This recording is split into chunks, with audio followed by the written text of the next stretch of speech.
रुपेश का एक छोटा सा परिवार था जिसमें एक खूबसूरत पत्नी और दो प्यारे बच्चे थे। उसकी पत्नी और बच्चे हर हाल में खुश थे, लेकिन रुपेश उन्हें जिंदगी के सारे ऐशो आराम देना चाहता था और इसके लिए वह प्रतिदिन 16 घंटे से भी अधिक काम किया करता था। दिन भर ऑफिस में काम करने के साथ साथ वह सुबह और शाम ट्यूशन सेंटर में ट्यूशन भी पढ़ाया करता था। वह सुबह सुबह घर से निकल जाता और आधी रात के बाद घर लौटता था। बच्चों के लिए उसका चेहरा देखना मुहाल था, क्योंकि सुबह सवेरे उसके घर से निकलते समय बच्चे सोते रहते और देर रात घर में कदम रखने के पहले ही सो चुके होते। हाँ, रविवार को जरूर वह घर पर होता, लेकिन उस दिन भी वह किसी न किसी काम में व्यस्त रहता और उसका समय परिवार के साथ न बीतकर काम करते हुए बीतता।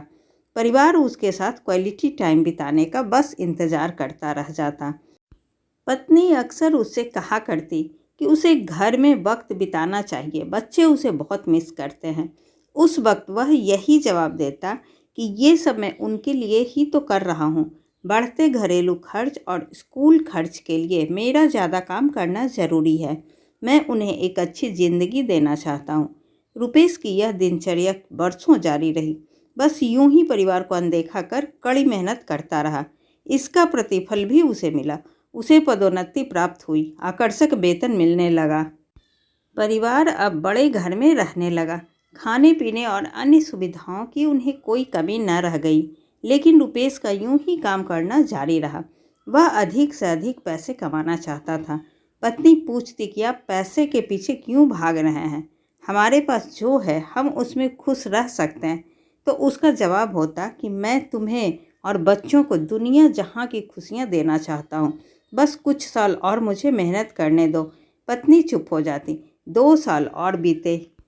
इन 2 सालों में रुपेश बमुश्किल अपने परिवार के साथ समय बिता पाया। बच्चे अपने पिता को देखने, उससे बातें करने तरस गए। इस बीच एक दिन रुपेश की किस्मत खुल गई। उसके दोस्त ने उसे अपने व्यवसाय में हिस्सेदारी की पेशकश की और इस तरह रुपेश एक व्यवसायी बन गया। व्यवसाय अच्छा निकला और रुपेश को पैसे की कोई कमी नहीं रह गई थी। उसका परिवार अब शहर के सबसे अमीर परिवारों में से एक था। उनके पास सभी सुख सुविधाएं और विलासिता थी, लेकिन अपने बच्चों से मिलने का समय उसके पास अब भी नहीं था। अब तो वह बमुश्किल घर पर रह पाता। उसका अधिकांश समय शहर से दूर बिजनेस टूर में ही बीतता। साल गुजरने के साथ उसके बच्चे बड़े हो गए। अब वे किशोरावस्था में पहुंच गए थे। रुपेश ने भी इन सालों में इतना पैसा कमा लिया था कि उसकी अगली 5 पीढ़ियां शानदार जीवन जी सकती थी।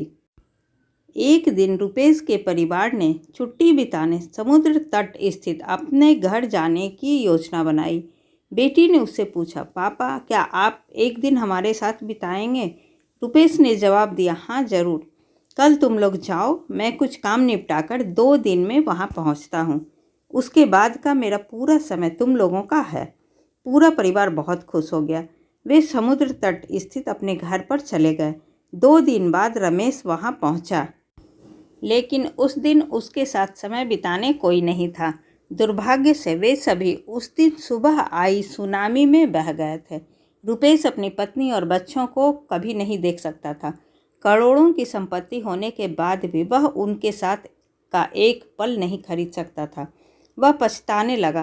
पत्नी के कहे शब्द उसे याद आने लगे। आप पैसों के पीछे क्यों भाग रहे हैं? हमारे पास जो है हम उसमें खुश रह सकते हैं। लेकिन अब सिर्फ पछताने के अलावा कुछ नहीं कर सकता था।